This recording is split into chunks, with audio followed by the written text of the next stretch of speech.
Okay, let's see here. Making sure we're live where we need to be. Okay, looking, I think, live on YouTube. Neat. I'm going to say that's good. Let's check Twitch, which says I'm playing Splatoon 3. That's definitely not the case. So let's see if we can fix that. But maybe that will be a later thing. Well, maybe I can do it right here. Hello. It's been a while. It's been a long time. I've not been allowed to be here for a long time. Hello everybody. Or anybody out there. Oh, Tony! Tony, good to see you, man. Long time no see. What, 3 months? Something like that. In fact, we'll get into where I've been, my fun YouTube troubles yet again. But I got streaming privileges back earlier this week and wanted to come say hello to everybody. Again, this is our 4th or 5th time in a situation like this, but again, we'll go into more in detail. I have a very small weed setup here. Don't worry, we're still going to do the weed, mostly focusing on the dabs, just right here with my mini nail. I've got the volcano up, and while I had my streaming privileges, wanted to come and say hello. Sneeps, good to see you, man. Thanks for being here, Sneeps. Again, sorry for my absence. Terry, well, thanks, man. Terry says, you're the goat. I'm going to go with the original meaning of the goat, which is an auto-antonym of the meaning of goat now, which is an acronym for greatest of all time. But for a long time, being a goat was considered a bad thing, especially in competitive settings. You're the one who lost it for your team. That's the way I like to think of myself, as the GOAT. Hitman Radio, welcome back. Good to see you, man. Hitman Radio says, longtime friend, good to see you back. I'm going to celebrate by smoking some new Black Mamba. I just got some of it right. I'm making an edible peanut butter s'mores, and I'll smoke in a little bit. Well, that sounds delightful, Hitman Radio. Some nice edibles and nice... what would you say? Black Mamba. Sounds like a great recipe for a Friday night. Grovel. Speaking of long old friends, Grovel is the oldest and best of them. Grovel, good to see you, man. Happy Friday. As of Monday or Tuesday, I can't remember which, been back able to stream. At least for now.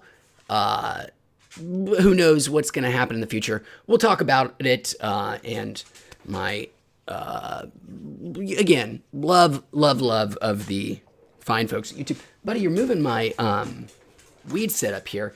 I'm going to have to go get these dogs some treats. I'll be right back. Just going right here.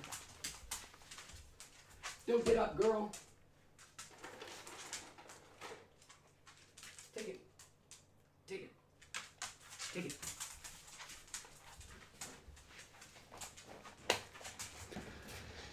Okay, yes. Well, let's get start with weed, and then we'll get into all that fun, boring business stuff.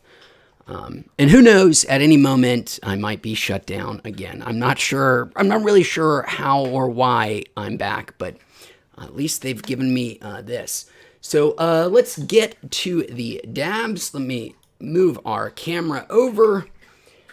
And get right to it. This is, what is this here? First Class Funk. It's $20 a gram. And as I said at the top, we're going to keep it nice and light today, just doing the dabs. Don't have any of the big equipment. I haven't been doing as much weed while I haven't been doing wheat stuff, so I put up the volcano, the bongs, all that fun accoutrement. We've got the mini nail here. Anyways, this first dab is going to be for everybody here. Cray J on Twitch. Long time no see yourself, CrayJ/Pissman from Splatoon. Thanks for being here, man. Sorry it's been a long time. I promise I will just explain right after this little dab. Thanks for being back.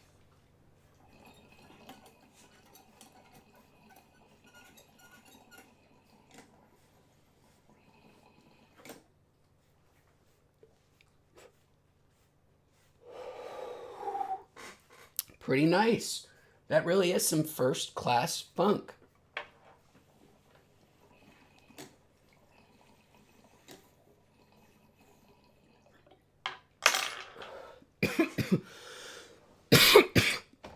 All right. We're one dab in. Let's talk stories. And YouTube,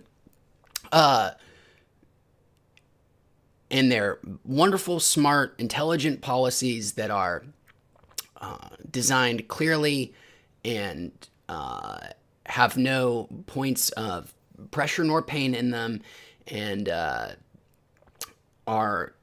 those policies are carried out by employees and underlings who understand them backwards and forwards and judge on them, whatever the verb is. I haven't done this much weed in a while. I'm doing dabs since I've been in Bandtown. Haven't been doing much weed. Words are going out the window. Let's switch back over cameras. I can remember how to do all this stuff. What were we saying? Yes, YouTube. Wow.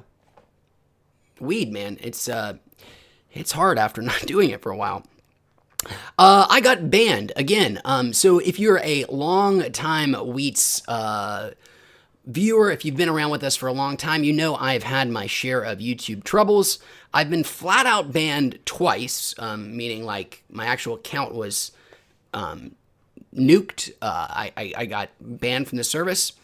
And both times was reinstated pretty quickly after the fact. The first time was never explained. I think they just blanketed banned anybody on YouTube that had weed-related channels. This was 2018.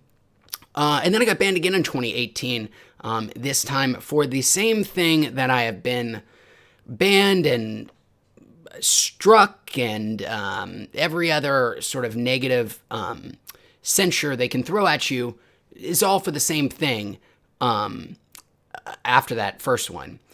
And what is that? What has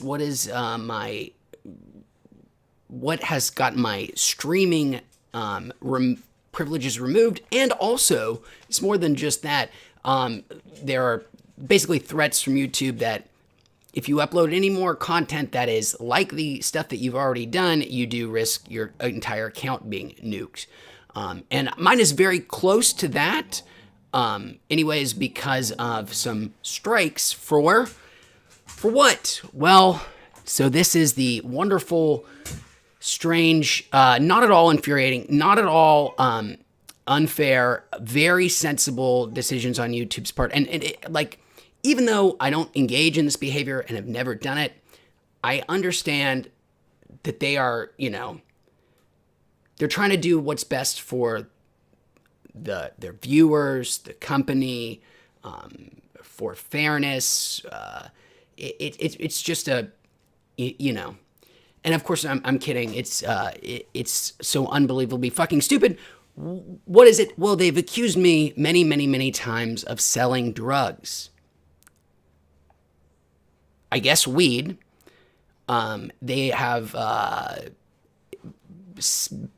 all of my strikes, warnings, and now reasons for getting my live streaming privileges suspended were because they are suggesting that I use this platform to sell drugs. But that's as much as they will ever let you know. For example, on like the video strikes I have, they just say like, oh, the thing that you did in here was you clearly were trying to market or sell drugs to people. One, YouTube does not actually have a policy against weed, which is understandable as it's legal for about half the people in the United States. And there are a lot of people who do weed on both in their daily lives and in their YouTube stuff. But that's neither here nor there. The thing that is more perplexing and infuriating and galling on their part is the insinuation that I've ever sold anything, that I've ever taken money from people to influence anybody for any reason. Never taken money. Never sold anything to anybody. I don't sell merchandise even. I don't accept things in for review from people who want to send them. I don't do that. I did it once in our first year of Wheats. I had one video where I clearly said that I was an accepted product and I reviewed it, but I felt icky about it and haven't done that since. I don't do that. And I certainly sure as hell do not market or sell anything to anybody. I've never contacted anybody from Wheats other than through YouTube comments, but they are, of course, quite opaque at this point. They won't tell you any more than they have seen behavior of basically facilitating the sale of illicit substances.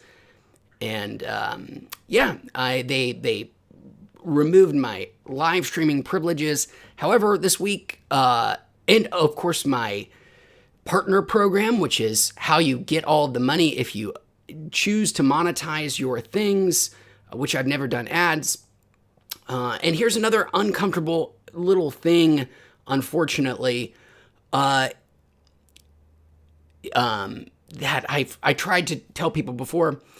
Because I was in the partner program, you could donate money on live streams, but I always told people, please don't do that to me. Please don't donate your money, because what YouTube has done for the many times I've been banned and lost live stream privileges and whatever, they require a certain amount of money to be in a pot before that money goes to the person. It just sits there in a little account. However, if you get banned, that money then zeroes out of that pot and YouTube requires it.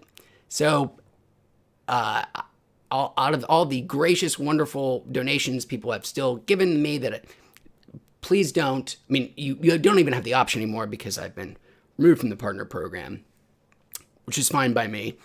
YouTube basically just stole that money from you. They just ban your account and take it. Now, let me be clear. I don't think that is the reason that they would have banned me. I mean, I think the threshold's like $100 or something. That is nothing. I mean, it's less than a round. It's an insult to call it a rounding error to Google, but it is just a consequence of their weird, fucked up system, that things that people donate to people, if YouTube does this weird ban you, unban you, I don't know, stuff, all of that money just keeps siphoning to them.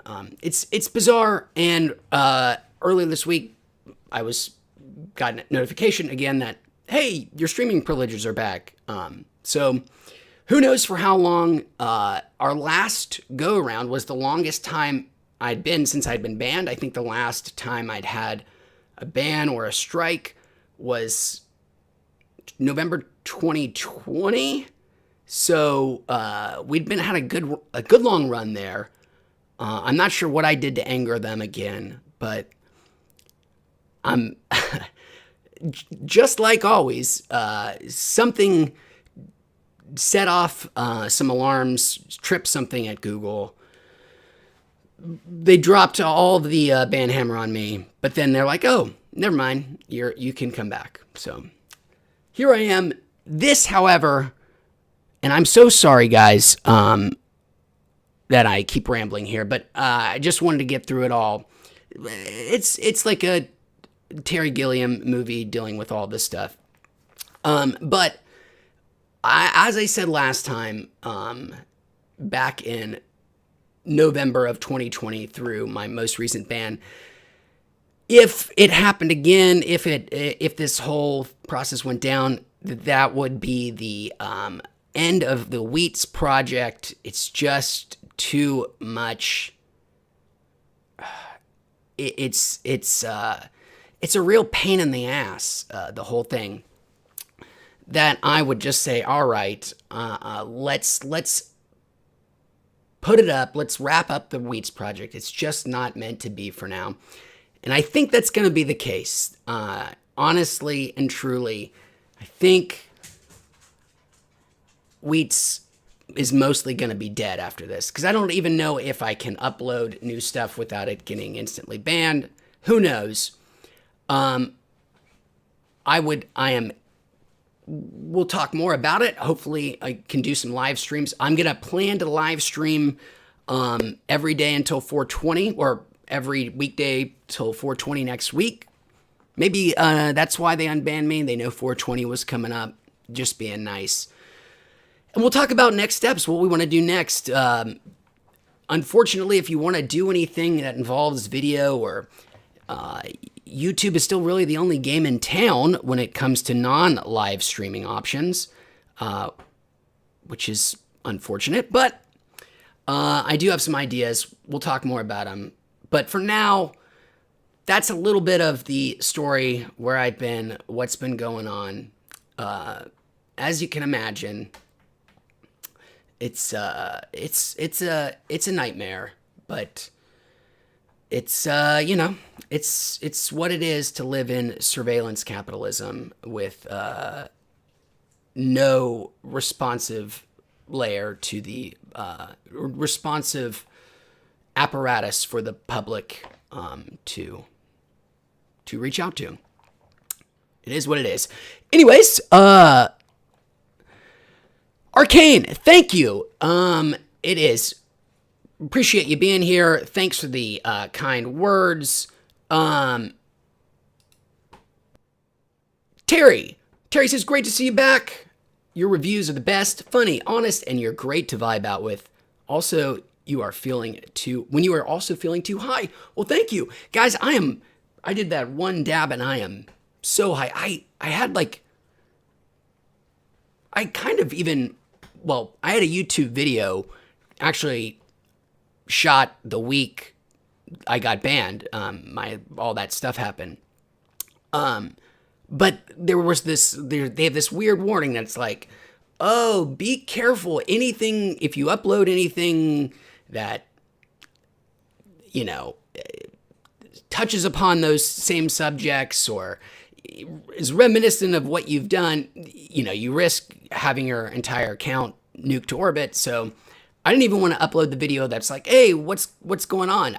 I've actually had upload privileges for a while. It's weird. Point being, don't do this. It's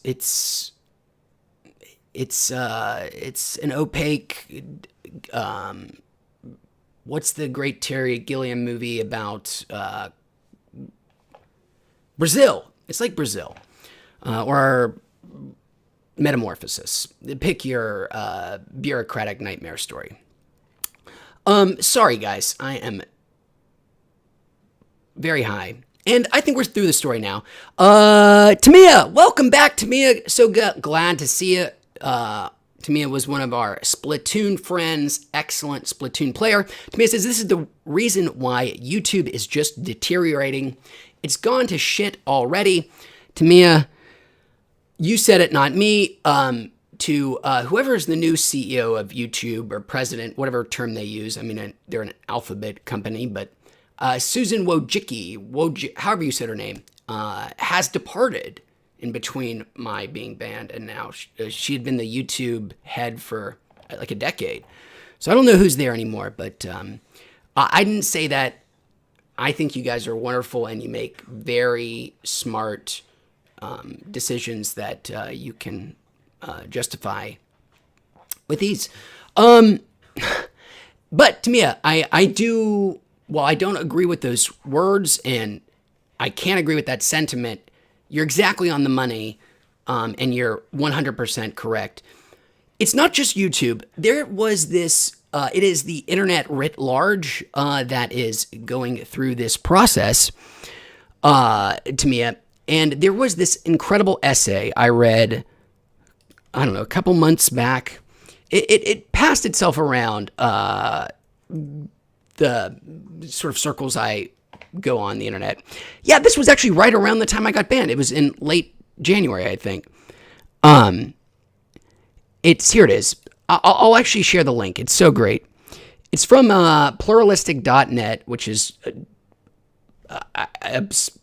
a blog I hadn't really ever checked out before. But it's this incredible essay that deals with, to me, what you mentioned, which is that YouTube is deteriorating. It's gone to shit already, which is so true, but I'm not saying that about anything negative about YouTube, Mr. and Mrs. YouTube.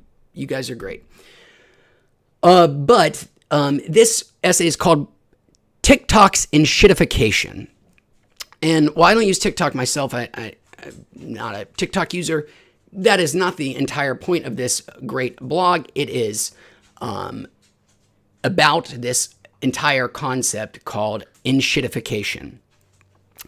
And here's just the first paragraph. And this is a thing I read, 3 months ago now, and I come back to it often. It's one of those things where after you read it, you do view the world just a little bit differently. And the whole concept of inshitification has really changed my worldview. So here's that first paragraph, and then I'll share that link. Here's how platforms die. First, they're good to their users.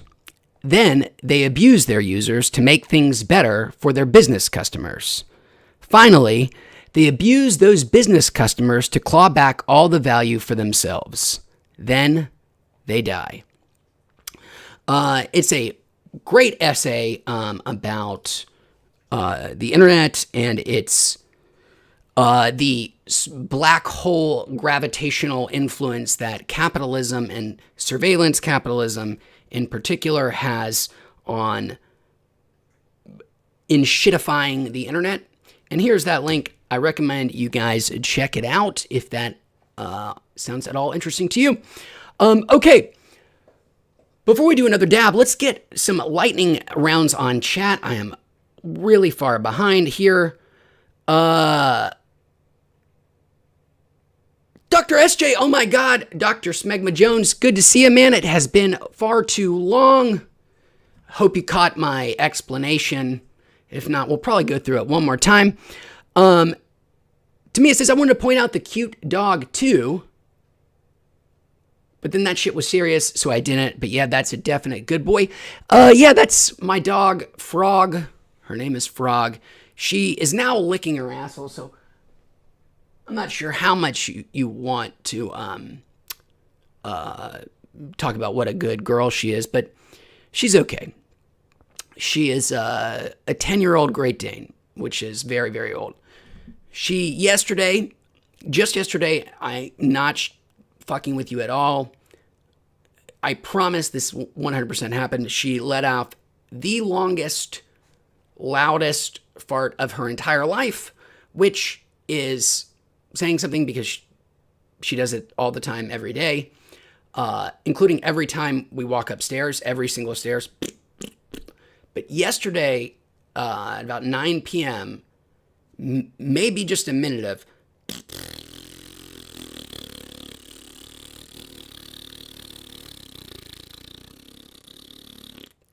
my wife and I just, after about a quarter of the way in, because at that point it was already one of the most spectacular things I had already heard, found each other and just kind of stared at each other like, is this really happening?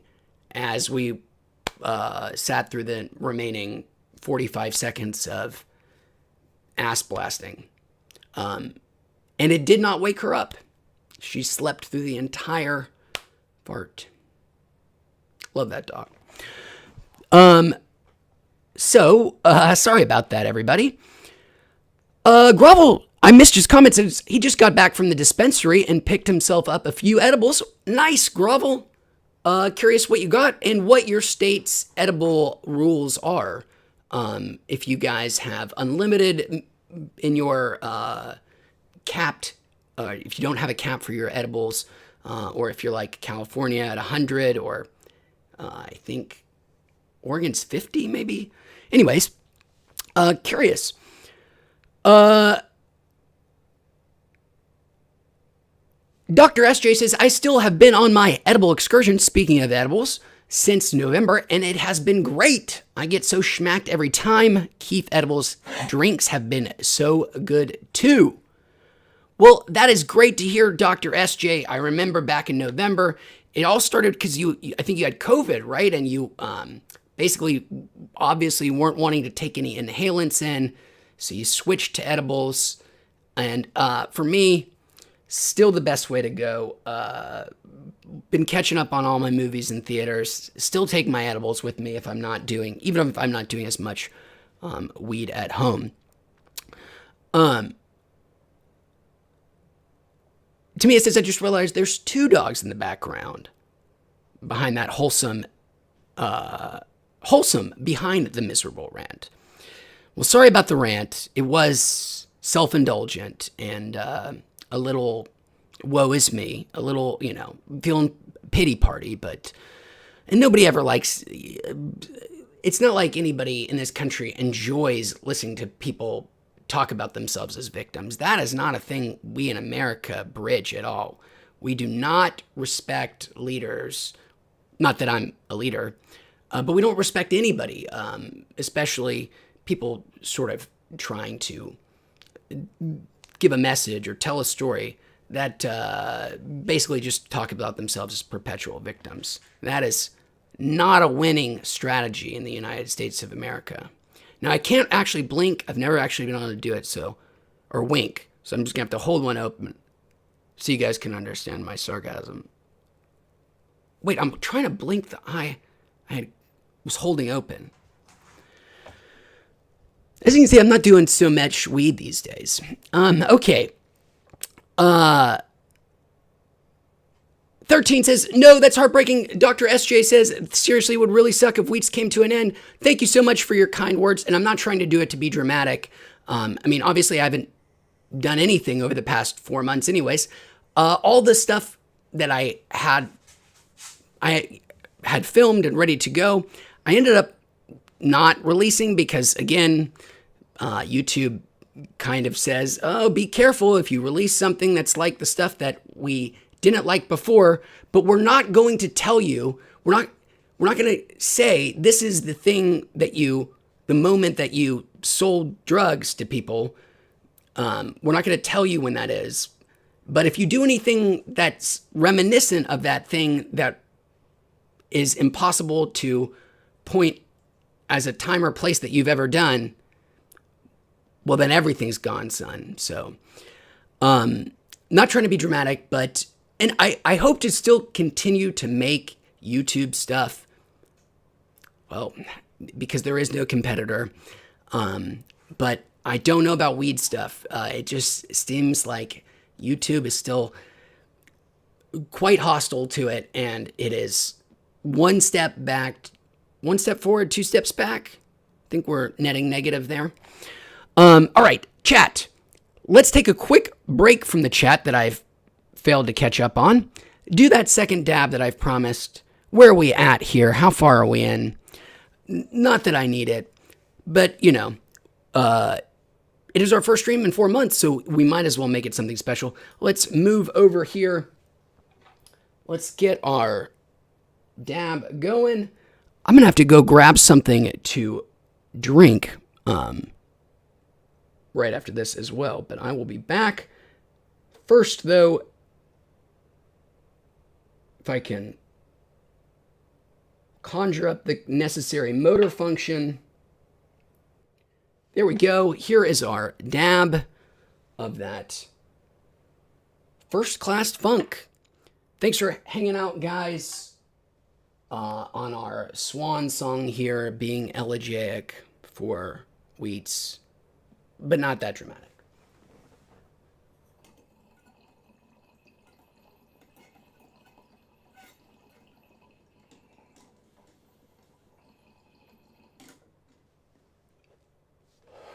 And there's actually a third dog here. I think now you can see the third one right behind my chair. No, none of the 3 old ass dogs died in the last 4 months.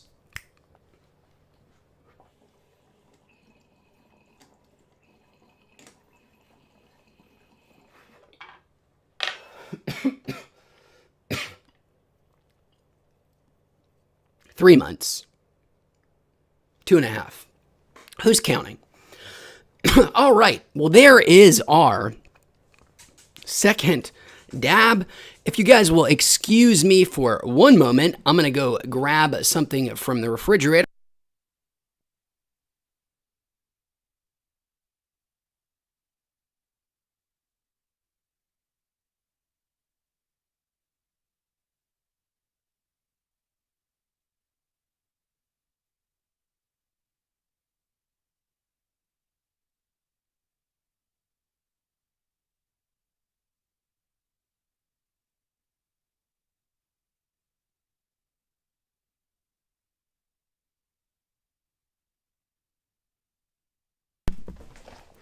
Okay. Sorry about that. I'm back. Let's get caught up here. Dr. Smegma Jones says, I can't stop watching the Great Dane. She looks so well behaved and calm. She is very, very calm. She is I guess actually a 10.5-year-old Great Dane. It's crazy. Most Great Danes, I mean, the average lifespan is 5 to 8 years. She is really, really removed from that bell curve of Great Dane ages. She is, 4 standard deviations. That's a bizarrely weird way to describe that, but she's a very old dog. Great Danes are lazy and calm even when they are young for the most part, but when they are 10.5 years old, I mean, she moves from that spot. When we get up in the morning, when I take him out for a walk in the afternoon, and then when I take him out for a walk in the evening, that's where she is all day, every day. But she's earned it. She is an old lady. CKW, welcome back. Thanks for being here again. Happy to hang out with you. Tamia says, oh God, TikTok. I used to use it 2 years ago. It was good then, but as soon as I left, it had that awful phase. TikTok. Well, we were talking about it from that in-shitification article. I don't have any personal experience with it, but what a fun past time we've had with TikTok, I guess, in the time that I've been gone. They've been taking their congressional drubbing. It seems that they may actually be banned in the United States, which actually, I cannot believe that would happen. Not to sidebar too much here, but I don't think we'd be prepared for. I don't think it's going to happen. I think it's TikTok. The thing I'm speculating, or not that I'm speculating, that this country is contemplating rather, is whether or not to ban TikTok. And I mean, it seems people are very serious, but holy shit, has anything that popular, leaded gasoline, ever been banned before in the United States? Something that is that beloved by that many people, just been that immediately crushed and destroyed? I can't think of an example or an analog. And boy, it's just hard to fathom. Are they Chinese spyware? Are they a national security risk? Probably and probably. But it's not like Google's much better. Reinhardt Nielsen, welcome back, says, Reinhardt, good to see you, man. Thanks for being here. Says, you got to try the Heavy Hitters Light on Green Crack Gummies.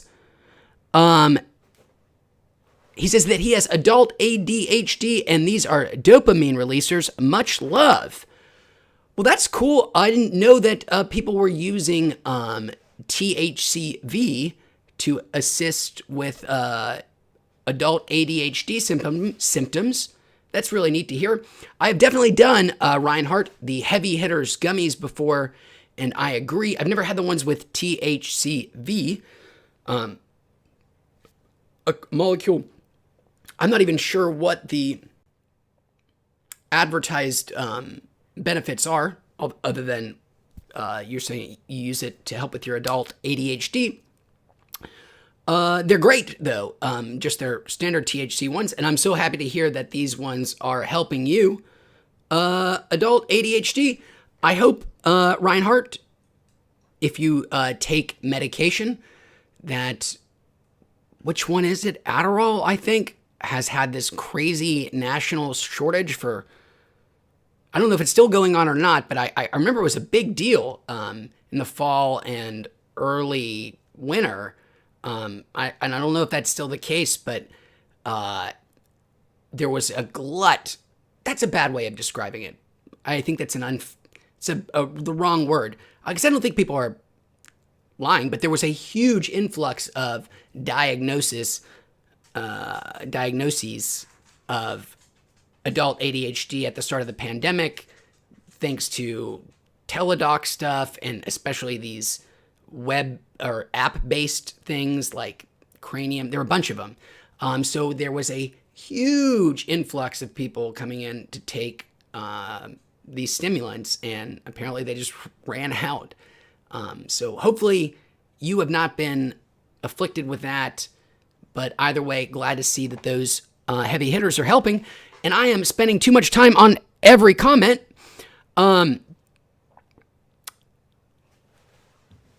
Dr. Smegma Jones says, in reference to the comment from many minutes ago, that in reference to my dog farting up the stairs, yes, every time, Dr. SJ, I'm like, why am I not taking a montage of this every single day to have, and just make a montage, just a nonstop playlist of, and I never do it. You maybe will finally be the one to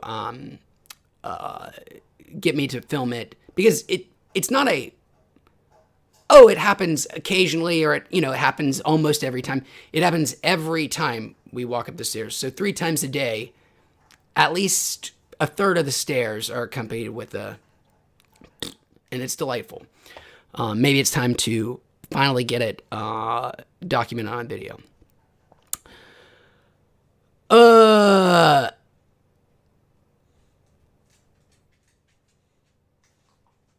Stephanie, good to see you.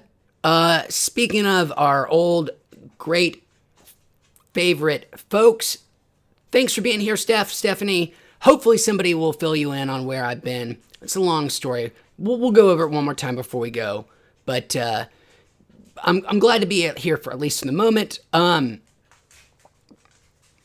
Gravel, in response to his state's THC limits on edibles, he says, no, they limit the amount of THC, but it makes them cheap, so I just get a bunch at a time.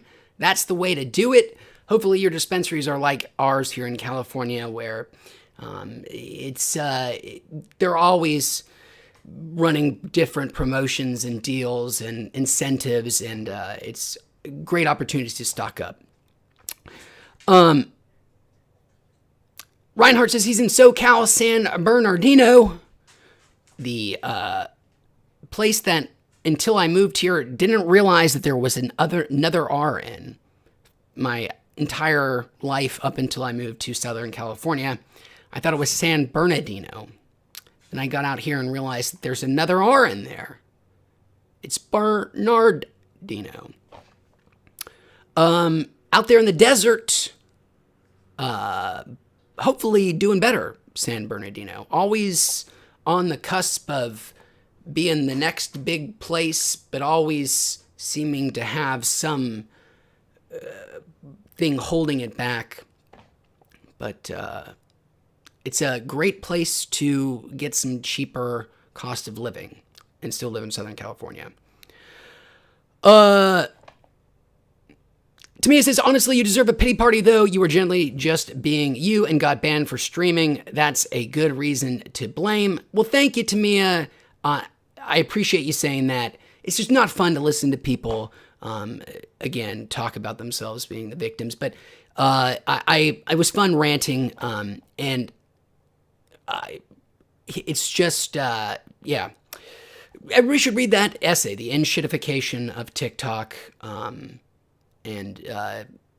just helped understand why things seem to be on the internet specifically, on the constantly sort of downward spiral seeming trajectory in terms of usefulness and, well, even just how they make us feel. We just tend to feel worse when we're on the internet, psychologically, not physically. Well, mind-body connection, you do feel physically worse too. But this internet thing, man, I'm sometimes a little worried that it might not work out.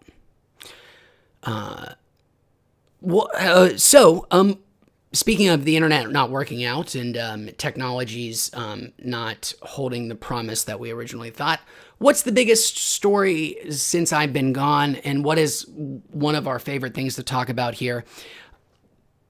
AI, of course, and oh my God, have things accelerated? Well, as exactly as technologists would have predicted, but we have finally started to maybe hit that point of what will be for maybe, well, depends on how fast or how big that hockey stick curve shape goes, but we are now at the point of exponential growth in terms of AI and what we should expect going forward. We'll talk more about it maybe, but I still have never put anything in an AI prompt myself, even though I certainly love reading and thinking about it. Where are we at? Reinhardt said, I had no idea you were married. Yes, in my absence, in my band time, I had my 10th wedding anniversary as well. I got married in 2013, February, and had my 10th wedding anniversary a couple months ago. So I'm not only married, but I've been married for quite a while. But I don't really talk about my partner or whatever too often.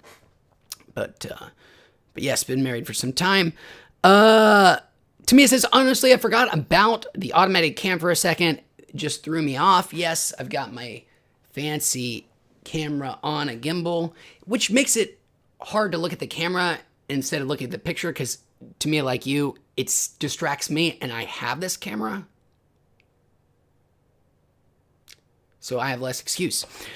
All right, let me get a little bit caught up here.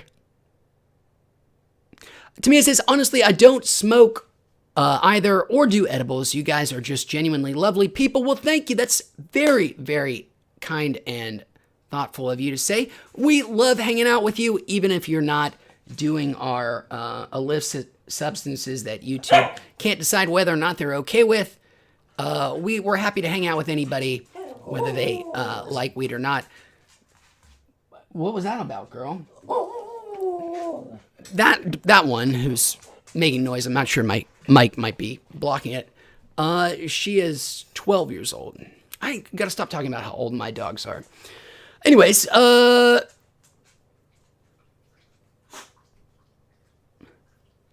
Supa says, I really like your channel. I've been watching for years. Too bad. What a shame. You must end the weed reviews, etc.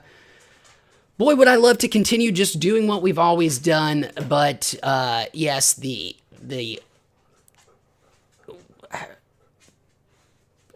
I get really invested in it. As you guys know, like I have a bunch of stuff, and I do a bunch of things, and it's just the like never knowing, and you know, it's it's fighting. It's a Sisyphean thing. I'm rolling that boulder up the hill, and every time I think I'm gonna crest that motherfucker, YouTube just gives me a little bit of a kick and says, no. Anyways, enough of the pity party. That's what we were saying. Grovel asks, have I seen the Mario movie yet? Grovel, I have. Curious who else out there has. I'm going to guess more than just me. Grovel, curious with you as well. But anybody out there, I think I read this morning it just crossed 500 million globally, which before its second weekend starts in earnest, before it's been out for 2 weeks, it is already the highest grossing video game movie of all time, replacing Sonic 1 or 2, which were terrible. I've only walked out of 3 movies in my entire life, and I see 100 movies a year in theaters. I've only ever walked out of 3, and 2 of them were Sonic movies. I'm trying to remember what the third one was. Something kind of recently. But I did see the Mario movie, and I did not walk out of the Mario movie. Never even felt like it warranted the thought of it. But I would say I'm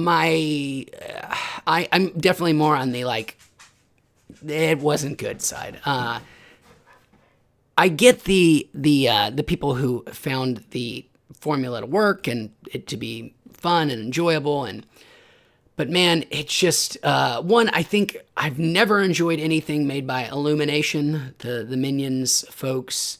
It just, the whole thing just felt flat story wise. I mean, not that one you should expect a interesting, detailed, inventive story from a Mario movie, but the basics, the what they even tried to present, as vanilla as it was just really badly executed.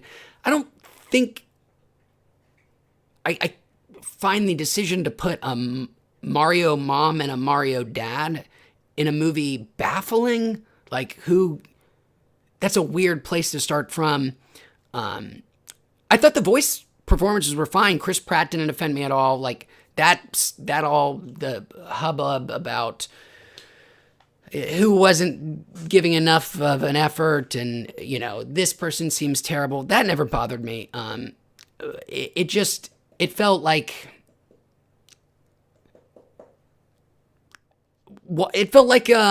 somebody watching somebody play Mario on an Xbox Series X, with some great 4K HDR graphics, but that I couldn't actually play myself. Like, it just didn't work. It wasn't terrible. The internet is right about Jack Black. They seem to be swooning over him as Bowser, and they're correct. He is the one truly great standout thing about that movie. But other than that, it certainly could have been worse. It certainly could have been worse. I don't need to bitch about it too much because it wasn't terrible. It just it was an Illumination movie. Curious what everybody else thought, if my theory is correct that some of you have seen it, but I'm hoping you guys found more to enjoy it than I did. Reinhardt says he's on 40 milligrams of Ritalin all day. We were talking about stimulants earlier and how tough they were to find months ago. And Ritalin, that is a name, Reinhardt, that I have not heard in some time. The ADHD medication. I grew up in the era where there was a seeming maybe overprescription of ADHD medication, or I think this was still the era where they were mostly just calling it ADD, which are, I know, separate things, but I remember distinctly being in elementary school, and I guess the kids would take the medication at lunch, And right before lunch, a third of the class would get up to go take their attention deficit medication. And it always gave me this impression that it never worked because those same people who would come back after taking their medication didn't ever seem to lose any of their hyperactivity, but they were certainly taking lots of Ritalin back then. But I wasn't really even aware that Ritalin was still being prescribed. I assume under some generic name now, but glad to know it's still in rotation, and hopefully it is quite effective for you. Stimulants, from what I understand, for people who have ADHD or ADD are a godsend. Stephanie says she's been puffing on an apple strudel steezy, and it's so delicious. It does sound amazing. I don't think I've ever had the apple strudel from them, but I've had some steezy recently, and they still make a hell of a product. THC Temple says, how's it going, bud? Random question, but have you done much 3D printing? THC Temple, it feels like you're a plant, my friend. And not to make you paranoid if you're high. It just feels like you're a plant because, boy, you're making a real easy conversational transition. Because, boy, have I done a shit ton of 3D printing. I'm still in that honeymoon phase. I have a Anker make, let's see if I can't get my camera over there. Right next to me here is a 3D printer. And I am still just printing everything all the time. It's a fancy 3D printer with a worthless AI camera. And let's see. Oh, in the background here, we've got some 3D printing things. One of the most impressive is right here. I'll grab it. Got a sick T-Rex skull. What else do we have? Just a bunch of stuff.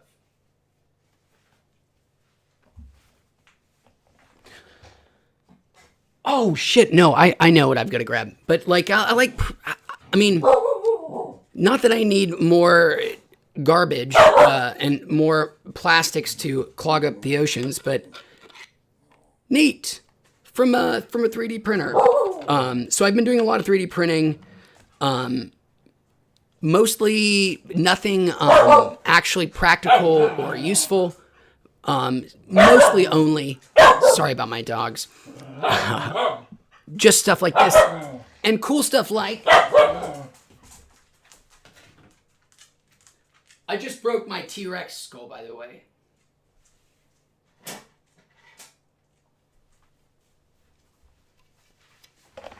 This giant turtle head. Who needs one? Who needs a big loggerhead sea turtle mount? I'm going to put this son of a bitch back here on the wall, mounting him up.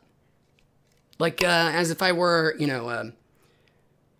Teddy Roosevelt with my trophy kills. But it's a little too reflective, so you can't really tell the detail. But, damn, neat. This is almost a pound of plastic. And as happy as I am to have it and put it up on my wall as if I had slaughtered this myself, what a colossal waste. And one day it will end up in a landfill and deteriorate slowly and poison us all.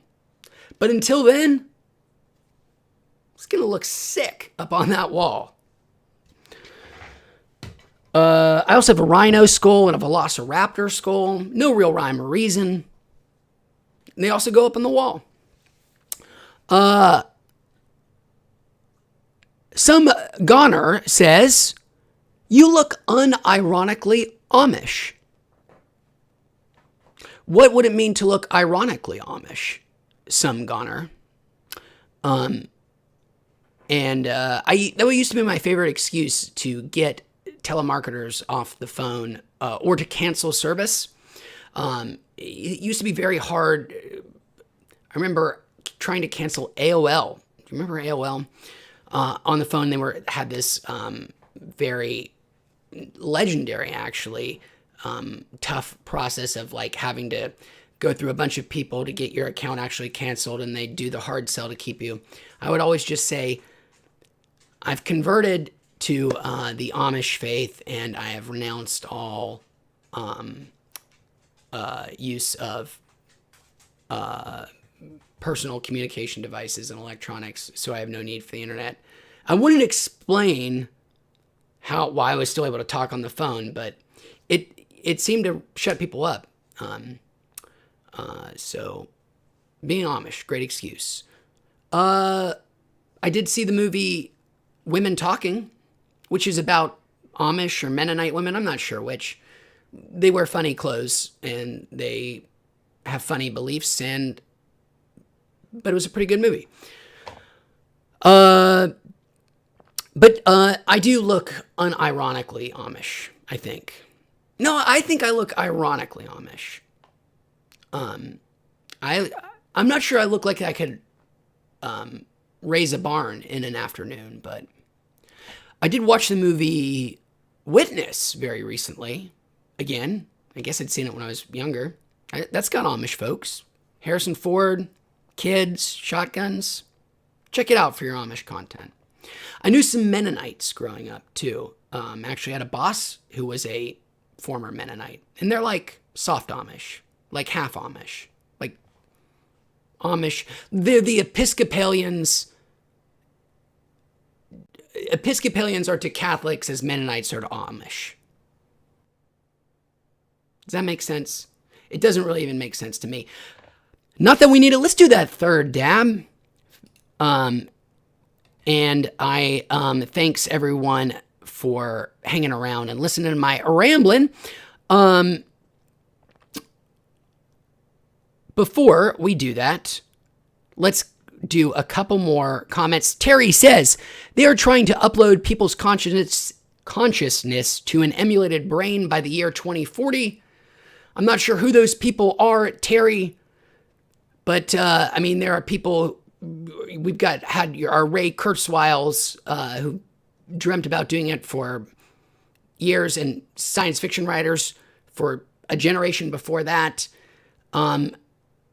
Terry, I can tell you straight out, flat out, unless AI has some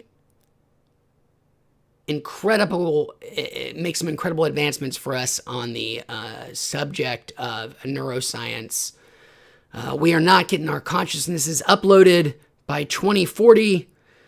The hard problems, we've not even solved the easy problems of consciousness yet, let alone begun to even contemplate how to begin to think about how to solve what Nick Bostrom calls the hard problems of consciousness. We're not getting our brains uploaded by 2040. Not that I would complain. I think it makes me a godless heathen and maybe even subhuman in some people's measures. But if the option were available to upload one's consciousness to some theoretical server somewhere, I think I would do it. I'm not sure I would solve the,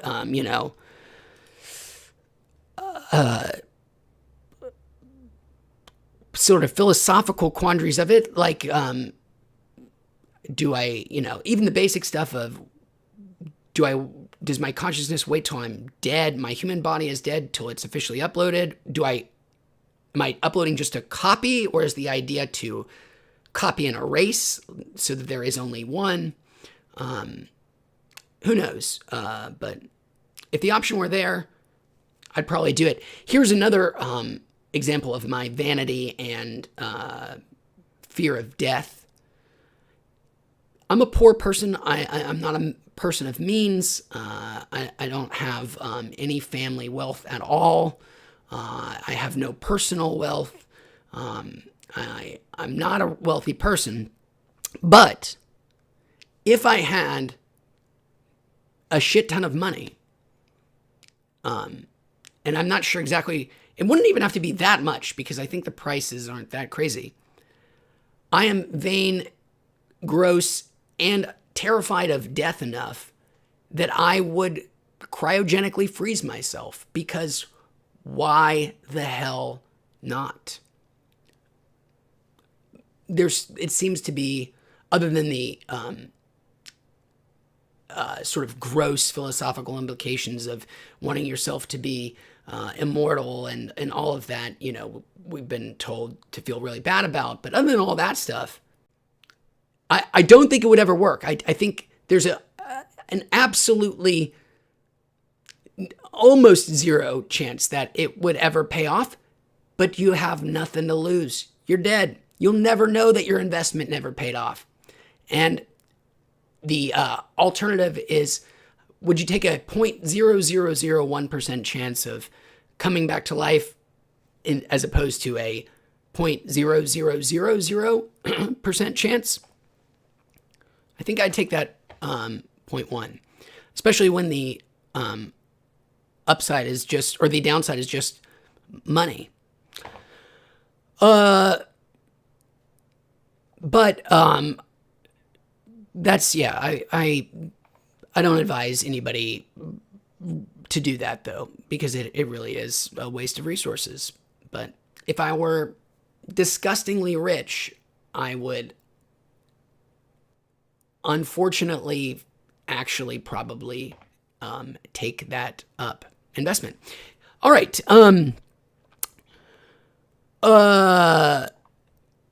THC Temple. I'll get that right once. It's such a perfectly great name. I'm just reading it too fast. Awesome to hear in response to the printer. I was going to grab a Bamboo X1C, but ended up getting the Anycubic Photon M3 Premium. I now know a lot of these names because once you get into 3D printing, of course, you love reading the subreddits and you get into all the different forums and you love comparing and contrasting and, all that fun stuff. It seems like you got yourself a pretty good one. I've heard good things about the Anycubic. I'm not sure about that specific model. I have some real qualms with the Anker make. It's made a lot of it pretty easy, but the basic stuff, when your 3D printing inevitably goes tits up, when it inevitably fucks up, because it will, it is very difficult to do the sort of routine maintenance on it that you're inevitably going to have to do. So it is some real ups and downs with it, but it's just so much fun. Like, I've been 3D printing since January, and I still just have fun watching it, especially that initial first layer. Oh, is it going to stick? How is this happening? I can just always sit there entranced and just watch the layer after layer come into being. And it was just updated earlier this week to go even twice as fast as it's already incredibly advertised ridiculous speeds. It seemed to work fine.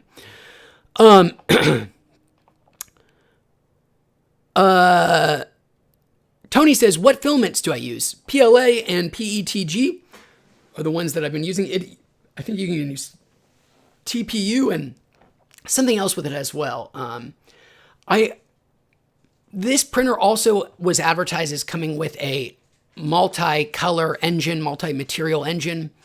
And it will have that ability, but that aspect of it keeps getting delayed, and actually just got delayed again until September. But come September, I'll have the module that allows you to do multicolor prints all in one go. That's even more exciting. More plastics to look forward to. Who doesn't love looking at all the fun colors? I got a rainbow in there right now. Printed some black. I've printed some clear, some blue, some copper, some green, some gray. And it's allowed me to go to Micro Center for the first time, where they actually carry a bunch of 3D printing materials. I'd never been. There's a Micro Center close by to us. And I don't recommend it at all if you are a big old nerd, because it is unbelievable in there.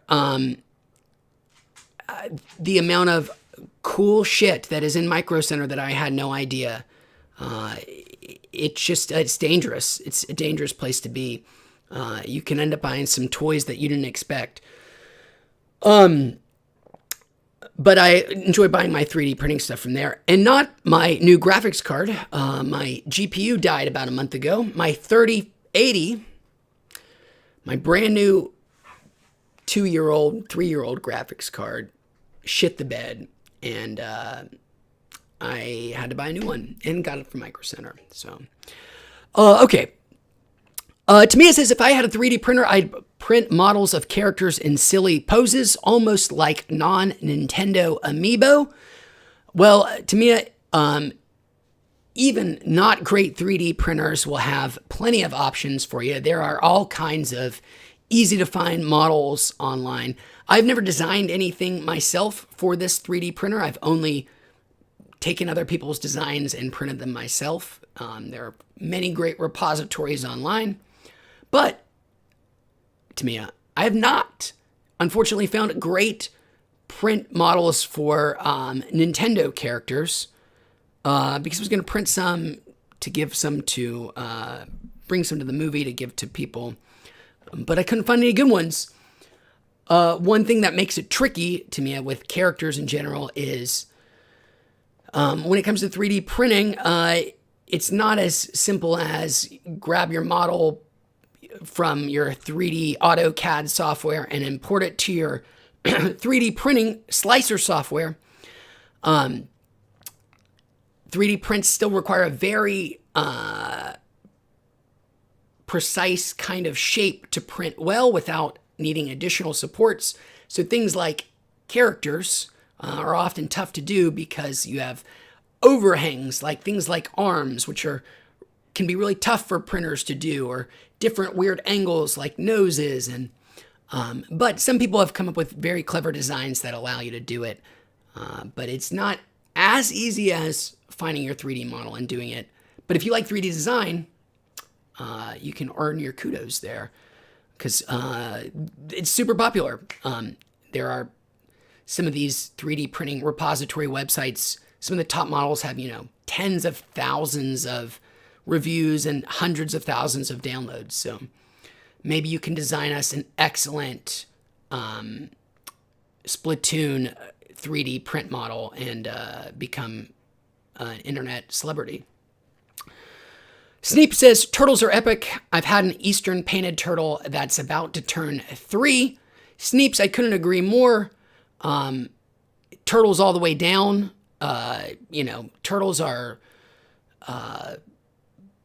both incredible creatures on a biological, zoological level, and they've been a fascination for philosophers for millennia. That's why we have the phrase turtles all the way down. Stephen King loved turtles.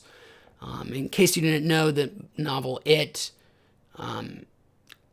there's not just a Pennywise the Dancing Clown, but there's his good opposite, which is a giant space turtle. It's true. From the novel It, not in the movies. Turtles are great. Tortoises are even better.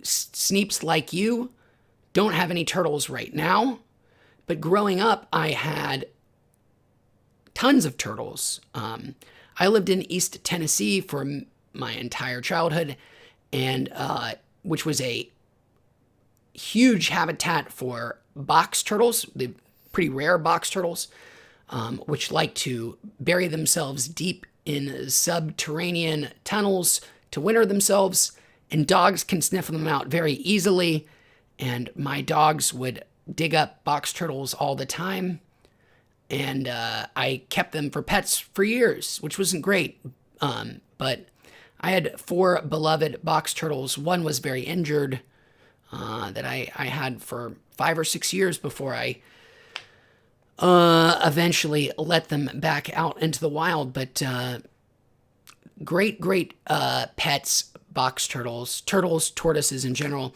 There are actually quite a few people in Long Beach who have lawn tortoises, big tortoises that they just keep as pets that hang out on their lawns all year round. They've been stolen, in fact, which is an awful thing to do to people, but turtles are great. Tortoises are great. Just wash your hands. Watch out for that salmonella. And if your dog digs up a box turtle, let it go.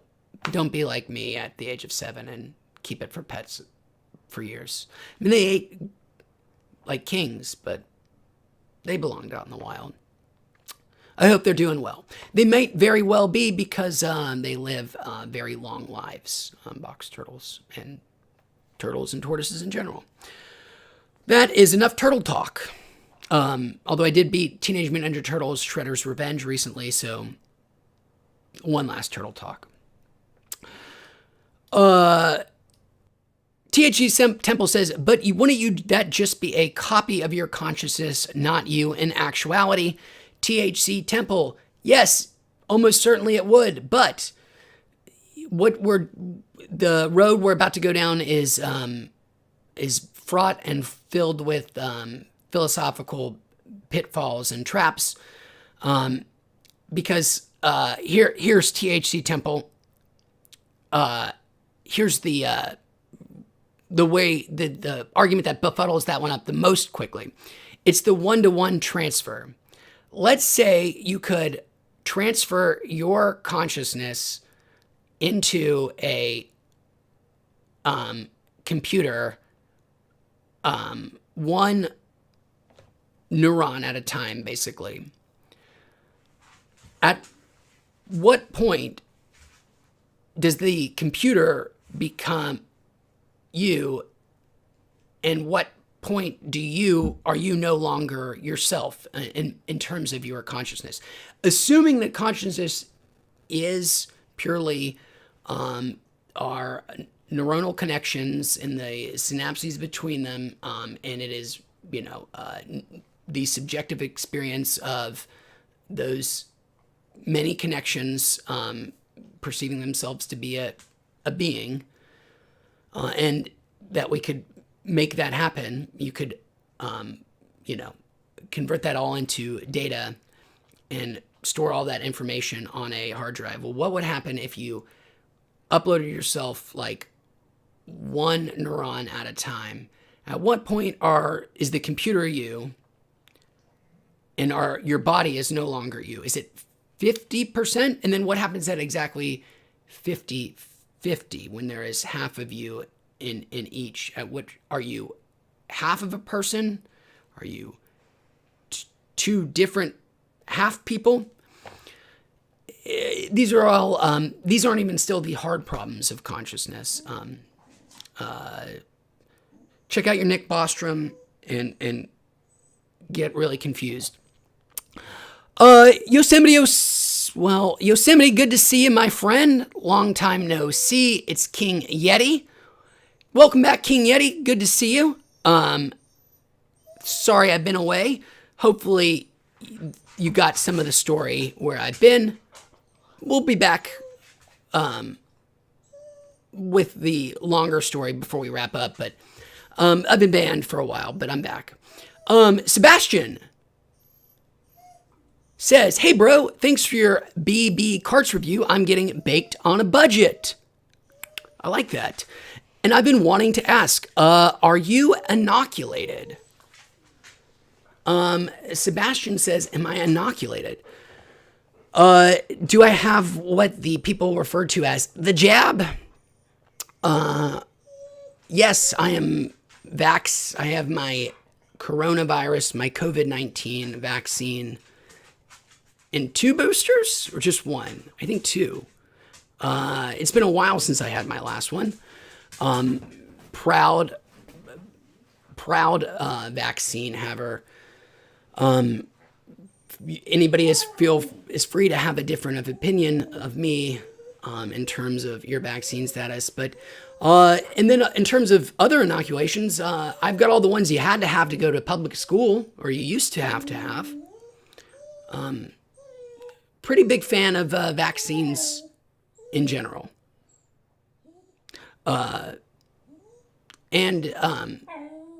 Hey, I got vaccinated and I'm clearly not on the spectrum.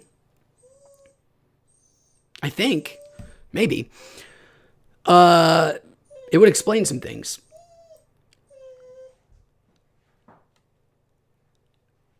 Sneeps says, in response to getting yourself cryogenically frozen, you should do it better do it in Fallout 4 style in a vault.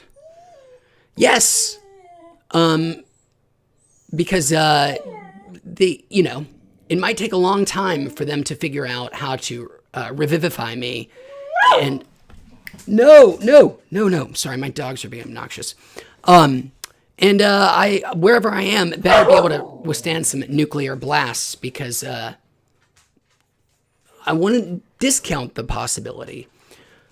But in the event of a nuclear fallout, I'm assuming I'm being cryogenically frozen with the today's technology, and which would mean that it wouldn't have a mechanism to obviously bring me back to life because, well, why would I even be getting cryogenically frozen if we have the technology today to keep me alive from whatever it is that was going to kill me? So, in the event of nuclear war fallout, it'd be nice to live in a bomb shelter, have my cryogenic body stored in somewhere that could take a nuclear blast. But then we come to another problem, and that is, who the fuck is going to unfreeze people after a nuclear blast? Or a nuclear war. Let's say, there's a scrappy population of humans surviving out there. I think they're probably going to have bigger concerns than unfreezing some rich assholes from the past who fucked everything up for them. As a matter of fact, you know what? I'm going to go ahead and put this out here on the record right now. It's here for all time. It's stamped. We're going to do another dab. But before that, I'm on the record. If I ever gather the means to get cryogenically frozen, which I won't because it's crazy expensive and there's no chance I will ever be successful. I promise you that. But if I ever did accrue those resources and took this selfish, the argument against it is selfish. There are many more things I could do with the hundreds of thousands of dollars it would take to get yourself frozen.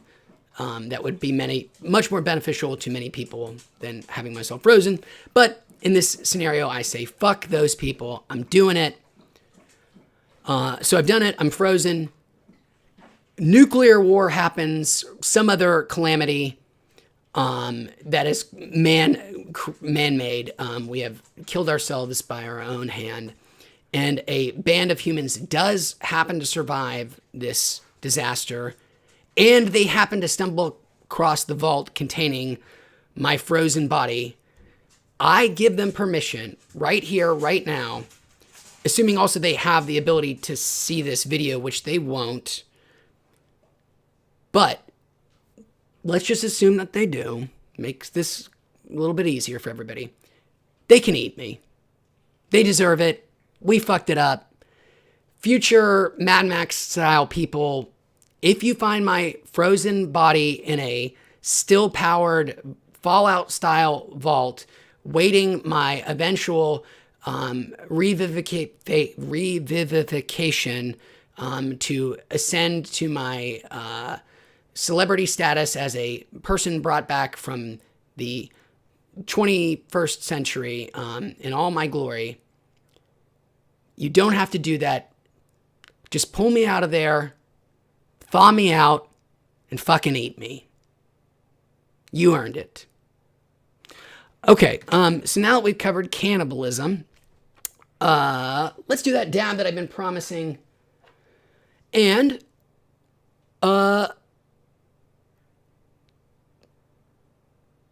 we will read Terry's comment before we go on this dab that says print merch, cool little Wheats figurines and things. I mailed one of these out.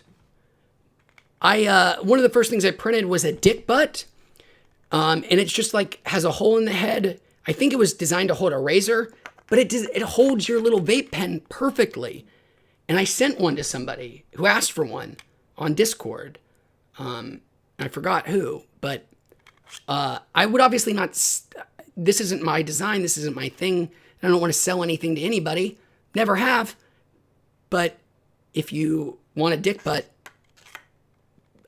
send me an email, wheatsreviews@gmail.com, and I can send you a dick butt that'll hold your vape pen, which is quite handy.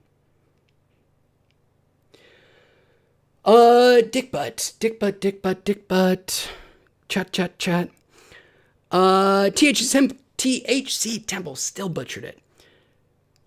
Did you see the Prusa XL? It will have up to 5 different heads for printing different colors, materials on the same print without any purge waste. Really exciting stuff.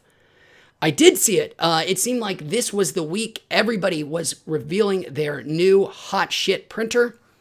And poor little Anker, who had already released theirs, released an update saying, we're still just as fast, even if we don't have all the other cool stuff yet, like the multi-print. But that Prusa thing looks real nice. It's like $1,200. This one, I think, is like $700, and then maybe another $200 for the multi-material thing. So less than the Prusa, but the Prusa one, I mean, I think it's, the best of the consumer level. So when I have more space and reason to 3D print, and when this one finally dies, hopefully many years from now, I might go with a Prusa because they sound great. Dab time. Let me move our camera. Excuse me. So you guys can see the action. Here's our funky first class funk. Just like THC Temple. Can't get it down. Here we go. Dab. This is a big one. Shit.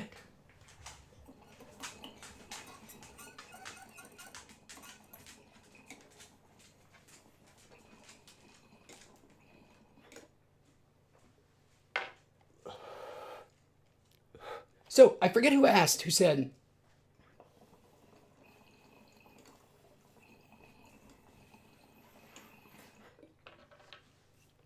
somebody asked, if you're not going to do wheats anymore, if you're not going to do weed reviews, but you're still thinking about making video content, what is it that you are thinking about doing? Which I hadn't mentioned. Great question. I'm sorry I missed whoever said that. I have been working on for a little bit in the background, just writing scripts and things. I want to do, I've loved our live streams so much, but I often get way too high and meander too much. And I'd love to talk more about whatever our subjects are, topics that we start with in a more focused, fun way.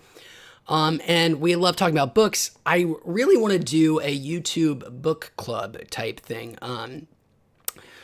which would be a weekly, I think weekly is the pace I'm gunning for.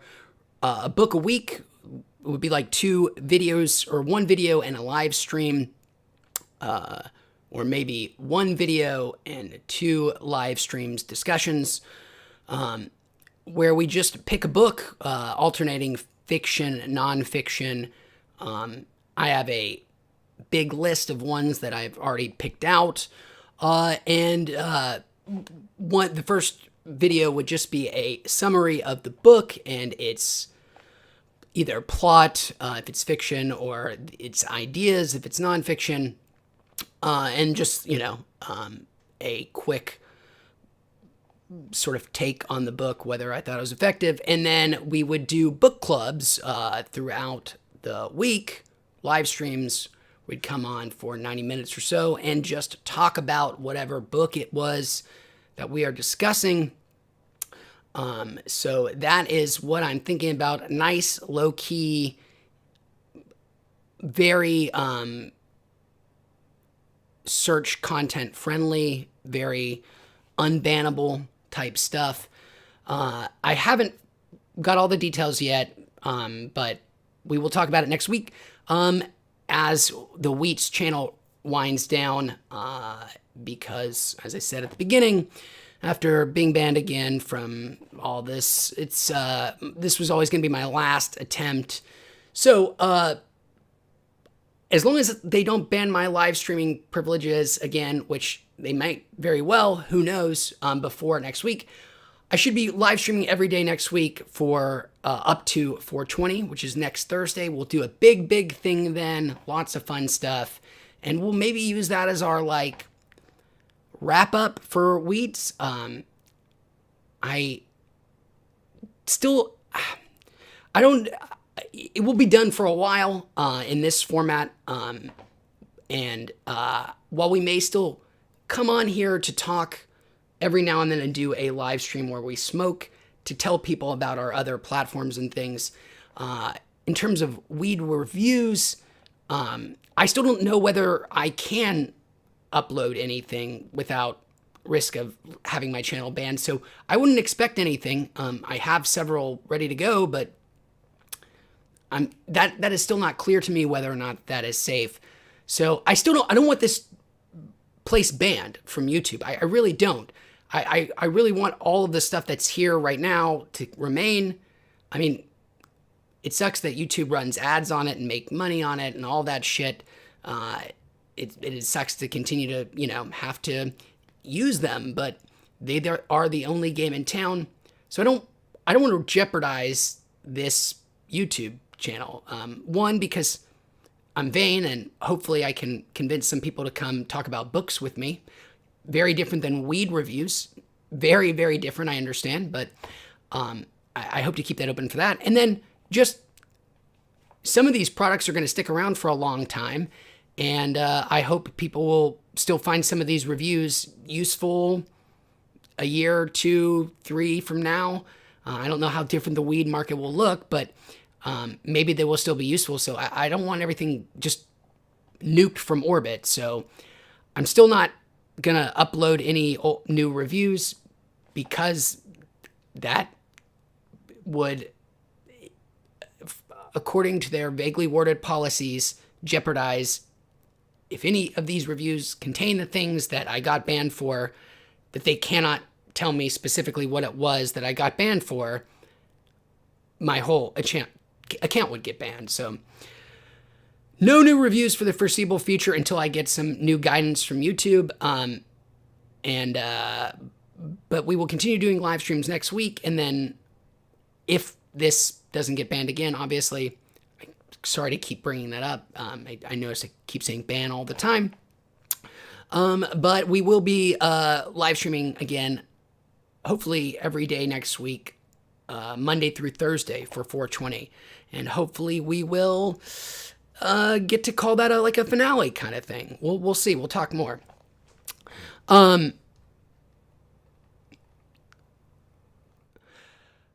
Supa says there's head transplants and that the movie Idiocracy is about that. Idiocracy, boy, that's Mike Judge, a movie that has had such a weird, outsized influence for its almost zero theatrical release that it had. It's, a cultural juggernaut like anything, like so many Mike Judge things, King of the Hill, Beavis and Butthead, Silicon Valley, Office Space. But that's not even what I'm referring to is its weird theatrical getting jerked around and how it has now become this force, but how it has been seen as a piece of people loved it when it first came out and were like, ha ha ha, yeah, this idea is great. Like, there are too many stupid people on this planet. Yeah, Mike Judge has got it. And then over time, that whole idea, it seemed very elitist and gross and classist. Like, oh, the idea that we've got to do something about all these poor people breeding because they're going to kill us all seemed very again, dangerously classist, and people really soured on the movie. And then the world got fucking stupid in the past 7 years in ways that are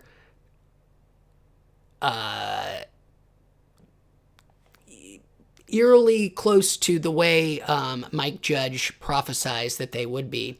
Satirized. He never thought it would be as bad as it is. I don't think that's why it's satire, but ended up being more prophetic. So it's going under a reevaluation again as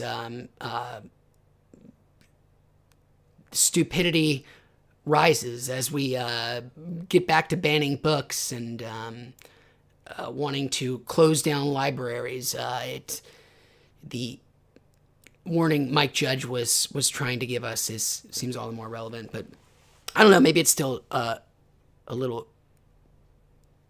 outre. What's the gauche bad to talk about that aspect of Idiocracy? Love Mike Judge, though. Love Mike Judge. One of the all-time best. I am terrified about what the King of the Hill reboot is. Apparently, it really is happening. I mean, King of the Hill is, I think, some of the greatest writing in television history. No exaggeration. My favorite joke of all time, I know I've told it too much here on live streams, is a King of the Hill joke. The best written joke ever is written by, or is from, I don't know if Mike Judge wrote it himself, but it's King of the Hill. But it is going to be very difficult to find. How do you bring Hank Hill back in the era of banning states now, doing things like, all the aforementioned banning of books and libraries and kicking out legislators for having different color skin, all of that stuff. How are you going to have Hank Hill in that world? A person who's Hank, one of the greatest TV characters of all time, his entire sort of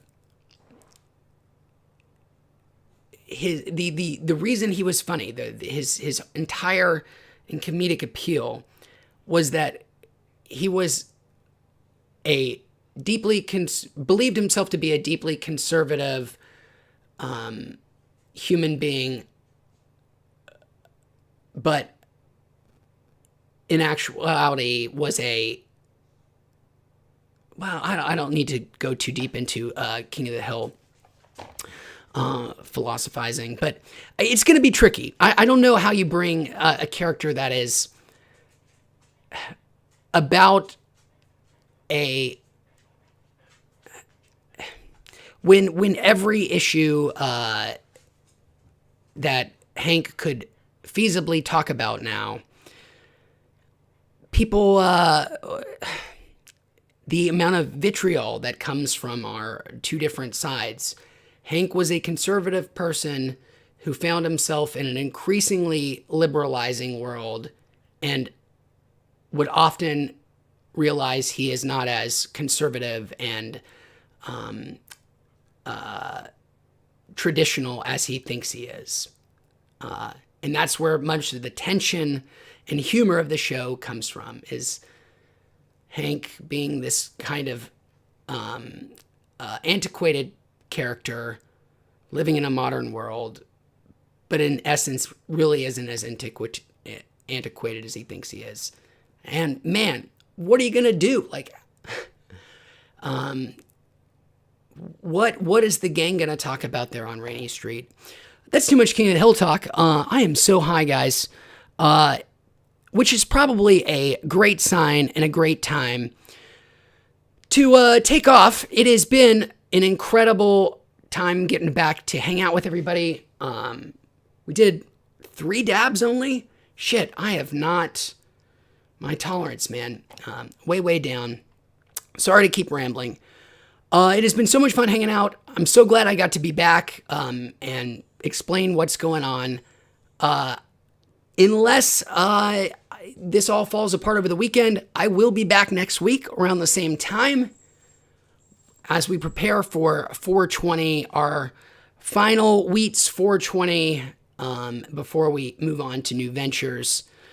In the meantime, Terry, I'm sorry. Terry, here is, if you guys want a dick butt dab holder, email me. Terry said that the email address that I gave bounced back. I think this is it. wheatsreviews@gmail.com. Try that. I'm pretty sure that it's the same as my Google account. Let me pull it up right now. Email me there. I'm going to double check. I'm that high that I've now forgotten my own email address. It is. Oh, wait, I got it. Terry, I got your email. I would like a dick butt, please. Terry, in that same email, just reply to another one. Send me that address, and I will mail you one. Seriously, you don't have to give me anything. I've got more than a few. It's probably going to be rainbow colored, though, so I hope you enjoy it. Anyways, that's going to do it. Terry, I appreciate you. THC Temple, I appreciate you being here. Sneeps, everybody being here, hanging out. So great to be back. So great to hang out. Thanks, everybody. We'll see you next week.